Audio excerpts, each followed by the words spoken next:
काही मुस्लिम ड्रायव्हर होते जे बाबासाहेबांची गाडी चालवायचे आणि जेव्हा केव्हा यायचे तेव्हा याच बंगल्यामध्ये बसून मागे काय काम झालं, आता पुढे काय काम करायचं याचा आढावा याच बंगल्यातून घेतला जायचा. त्यावेळेचे जे प्राध्यापक लोक जे कर्नाटकहून बाबासाहेबांनी विशेष करून बोलवले होते ते प्राध्यापक लोक इथे क्लासेस घ्यायचे. हा फोटो पाहता, हा आमच्या बंगला नंबर 9चाच फोटो आहे.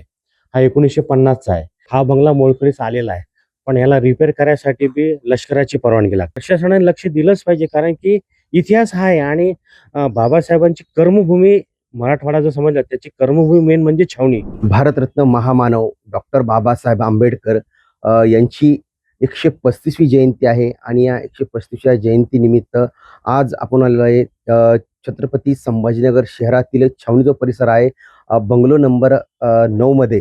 हा बंगलो नंबर 9 आहे. आपण या ठिकाणी बघू शकता, हा मिलिंद कॉलेज पासून काही अंतरावरच आहे आणि याच ठिकाणावरून हा काही अंतरावर हा बंगलो आहे. आपण या ठिकाणी बघू शकता की कागदपत्रानुसार 1911 मध्ये या बंगल्याची उभारणी झाली. इंग्रजाकडून हे सगळं बांधकाम जे आहे या ठिकाणी करण्यात आलेलं आहे आणि कशा पद्धतीने बघू शकता आपण या ठिकाणी. सध्या जर हा बंगलो नंबर 9 आहे, या ठिकाणी मोडीस्कीच आलेला आहे, पण सध्या पण या ठिकाणी जर पाहिलं तर याच ठिकाणावरनं डॉक्टर बाबासाहेब आंबेडकर जे होते या ठिकाणी त्यांची लायब्ररी होती आणि याच ठिकाणावरनं मिलिंद महाविद्यालयाचं जे भूमिपूजन असेल, बांधकाम असेल, याच ठिकाणावरनं पूर्णपणे ते चालायचं आणि बाबासाहेब आंबेडकर याच बंगलो नंबर 9 जो आहे या ठिकाणी ते राहत होते. विशेष म्हणजे आपण जर पाहिलं तर या ठिकाणावरनं मिलिंद कॉलेजमध्ये जाणं येणं असेल, हे सगळं त्या ठिकाणी ते म्हणायचे. मात्र ज्यावेळेस महामानव डॉक्टर बाबासाहेब आंबेडकर या बंगलो नंबर 7 मध्ये यायचे, त्यावेळेस जर आपण पाहिलं तर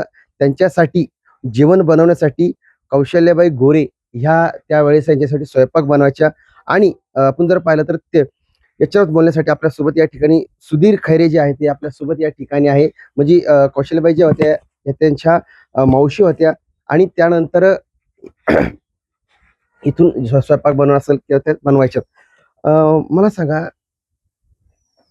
हा 7 नंबर बंगला एकंदरीत बाबासाहेबाचं ह्या 9 नंबर बंगल्याशी कसं नातं आहे? नेमकं हे सगळे बंगले या ठिकाणी उभारण्यात आले, नेमकं बाबासाहेबाचा प्रसंग या ठिकाणी कसा आला, बाबासाहेबांनी या ठिकाणावर कशा पद्धतीने कामकाज केलेलं आहे?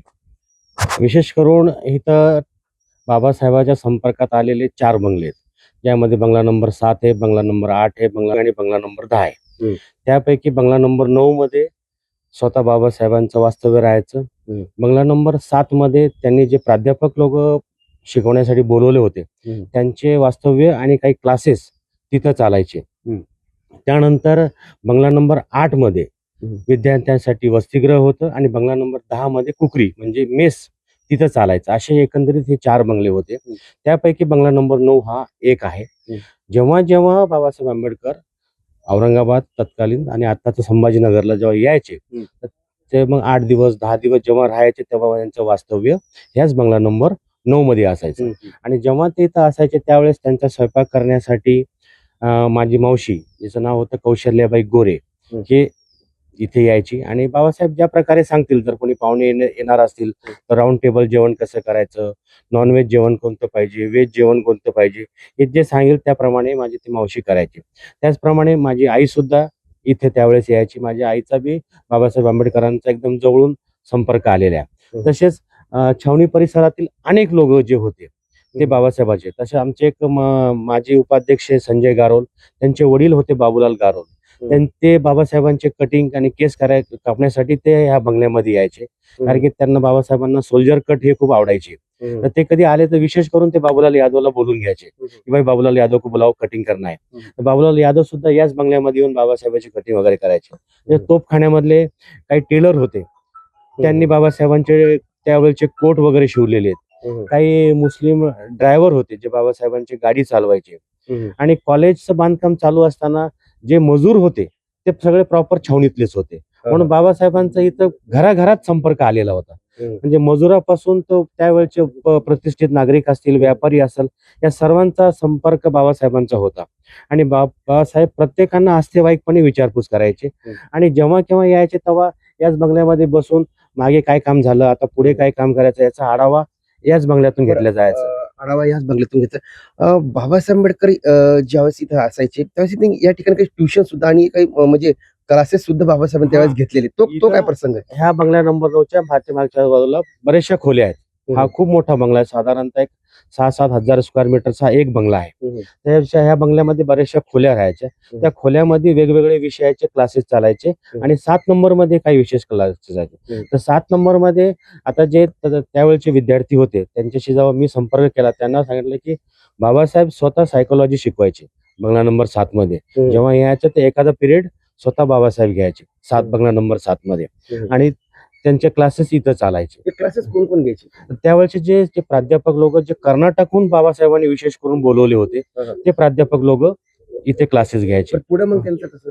आता पुढे जेव्हा मग कॉलेज पूर्ण तयार झालं, मिलिंद कॉलेज इथं बांधकामास सुरुवात झाली, पूर्ण कॉलेज सुरू झालं, त्यावेळेस सर्व कॉलेज इथून मिलिंद नागसेनवनामध्ये शिफ्ट झालेलं होतं. सर्वात प्रथम जर शिकवणी जर पुढे चालू झाली असेल तर ती ह्या बंगला नंबर म्हणजे पहिली बॅच पीएससी मिलिंद कॉलेजची पहिली बॅच जर कुठं सुरू झालेली असेल तर ती ह्या बंगला नंबर 9 मध्ये झालेली.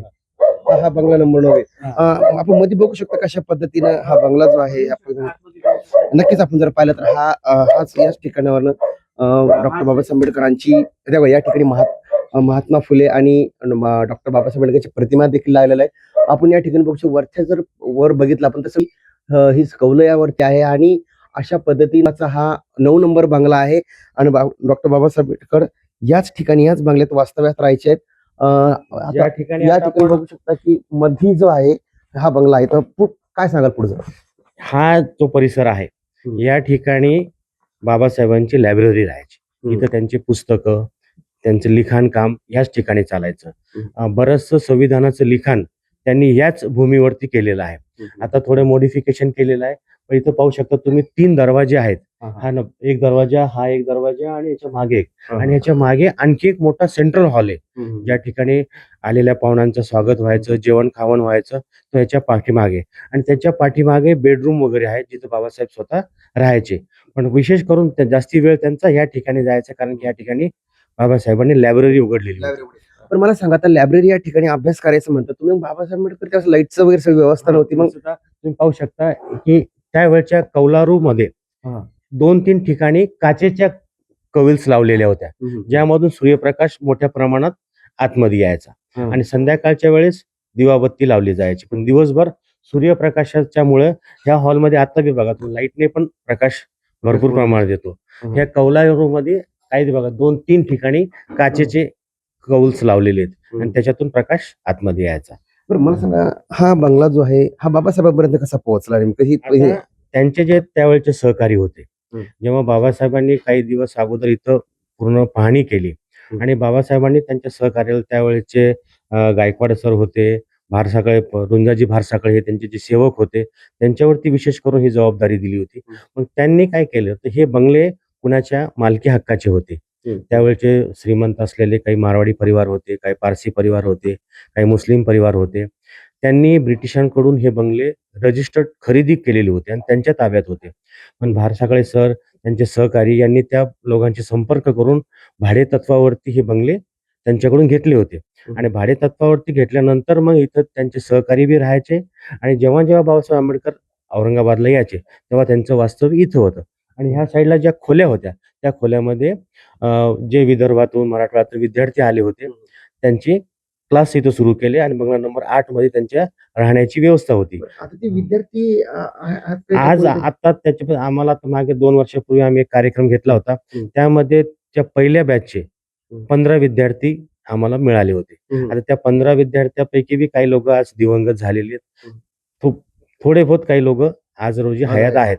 अशी कोणती नाव आहेत? आता खास करून आपल्या शहराचे चांगले कार्यकर्ते सुहास दसरथे त्यांचे वडील ते इथं शिकलेले पहिली बॅच आणि निकम साहेब होते आपले मनपाचे आयुक्त उपायुक्त जे निकम साहेब होते त्यांचे वडील सुद्धा याच ठिकाणी शिकलेले आणि एक चव्हाण सर होते जे बाबासाहेबांची कार चालवायचे ते आता गारखेडा परिसरात राहायला गेलेले असे त्यावेळेचे जुने होते. नंतर त्यांचे सेवक होते शिवराम जाधव ज्यांनी पूर्ण बाबासाहेबांची सेवा केलेली. तिथून जवळच गड्डीगुडम आहे तिथं छोटस बाबासाहेबांचं कार्यालय होतं आणि घर पण होतं. तिथं ते शिवराम जाधव राहायचे. आज बी ते घर आहे पण शिवराम जाधव सुद्धा दिवंगत झालेले आहेत. बरं. बाबासाहेब या 9 नंबर बंगल्यात राहायचे, पण इथले काही असे काही आठवणी सुद्धा काही फोटोग्राफ्स वगैरे असले का? हे सर्व जिथं जे साहित्य होतं हे सर्व इथून नंतर मिलिंदमध्ये शिफ्ट करण्यात आलेलं होतं. हं, हं, हं. आज रोजी इथं बाबासाहेबांच्या आठवणीचं काहीच नाही. हं. आठवणीतलं सध्या काहीच नाही. आता जे काय आहे ते गड्डीगोडम मधल्या त्या घरामध्ये त्यावेळेचे टेबल खुर्च्या आहेत. हं. पण बरेचसे काही फोटो वगैरे आम्ही बघितले नाही आहे. सध्याचे जुने काही फोटो वगैरे आहेत का सध्या आता? सध्या माझ्याकडे एक जुना फोटो आहे जो 1950 चा होता. हं. हा फोटो पाहा, हा आमच्या बंगला नंबर 9 चाच फोटो आहे. हा 1950 चा आहे. हे हं. बाहेरचा जो पोर्च आहे, कोणता दाखवा? बाहेरचा जो पोर्च आहे तिथलचा हा फोटो आहे.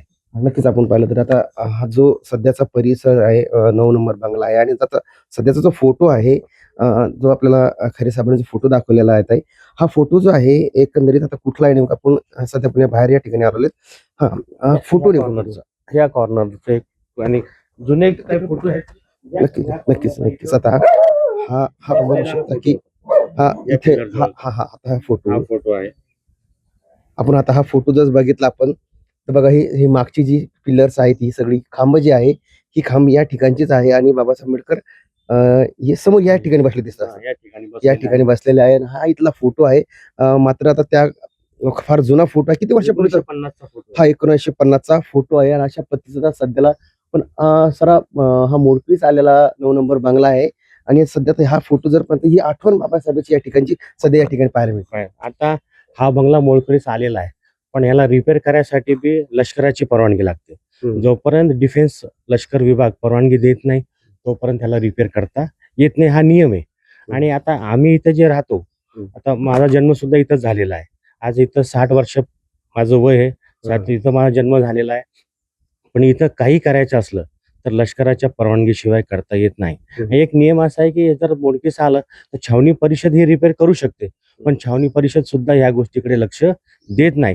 तर माझी तुमच्या चॅनलच्या माध्यमातून विनंती राहील की आंबेडकरी चळवळीतील जे काही कार्यकर्ते असतील, मंत्री महोदय असतील, त्यांनी या ऐतिहासिक वास्तूकडे लक्ष देऊन किमान पूर्वीसारखं तर ह्याचं वैभव दुरुस्त करून देण्यात यावं, अशी मी विनंती करतो आपल्या माध्यमातून. म्हणजे बाबासाहेबांची आठवण जी पुसल्या जात आहे याकडे प्रशासनाने लक्ष दिलं पाहिजे. प्रशासनाने लक्ष दिलंच पाहिजे, कारण की इतिहास हा आहे आणि बाबासाहेबांची कर्मभूमी मराठवाडा जर समजला त्याची कर्मभूमी मेन म्हणजे छावणी.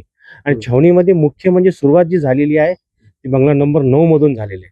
पण बंगला नंबर 9 हे कुणाच्याच लक्षात नाहीये. सर्वांना वाटतं फक्त मिलिंद कॉलेज आहे, पण मिलिंद कॉलेज सुरू होण्याच्या अगोदर जे इतिहास घडलेला आहे, जिथून सुरुवात झालेली ती भूमी म्हणजे बंगला नंबर 9 आहे. पण आज तिकडे लक्ष नाही. तर ह्या वास्तूकडला आता आम्ही राहतो, आम्ही आमच्या माध्यमातून जितकं शक्य होईल तितकं रिपेअर वगैरे करून ह्याला सांभाळायचा प्रयत्न आतापर्यंत केलेला आहे आणि पुढे बी करत राहू.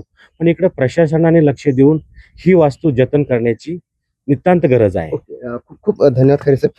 नक्कीच आपण जर पाहिलं तर ज्या महामानवाने संविधानाची निर्मिती केली आज कोणताही नेता असो लोकप्रतिनिधी असो डॉक्टर बाबासाहेबांचं नाव घेतल्याशिवाय त्याचं पुढं भाषणाला सुरुवात होत नाही किंवा दिवस सुरू होत नाही. मात्र सर्वात महत्वाचा विषय आपण जर पाहिला तर याच ठिकाणावरनं ज्यावेळेस मिलिंद महाविद्यालयाची उभारणी करण्यात होती त्या अगोदर याच ठिकाणी जर पाहिलं आपण तर बंगला नंबर 7 असेल की बंगला नंबर 9 असेल अशी जी बंगले आहेत या ठिकाणी ते पूर्ण ढबघाईला आले पडायला आलेले आणि याकडे कुठेतरी प्रशासनाने तात्काळ लक्ष देण्यात यावे अशी देखील मागणी या ठिकाणाहून सध्या स्थानिकच्या रहिवाशांनी या ठिकाणी करण्यात आलेली आहे. मात्र आपण जर पाहिलं तर हा इतिहास आहे आणि हा इतिहास पुसला जाऊ नये म्हणून या ठिकाणी प्रशासनाने तात्काळ लक्ष द्यावं अशी देखील मागणी या ठिकाणी करण्यात आली आहे. मी सध्या जर पाहिलं आपण तर मी याच ठिकाणी उभा आहे. हा नंबर बंगला नंबर 9 आहे आणि महामानव डॉक्टर बाबासाहेब आंबेडकर यांचा कसा या बंगल्याशी संपर्काला बाबासाहेब कशी इथं राहत होते आणि इथून कसं मुलींचं कामकाज करायचे हे तुम्हाला सांगण्याचा प्रयत्न या ठिकाणी करण्यात आला आहे. story.com साठी मी छत्रपती संभाजीनगर.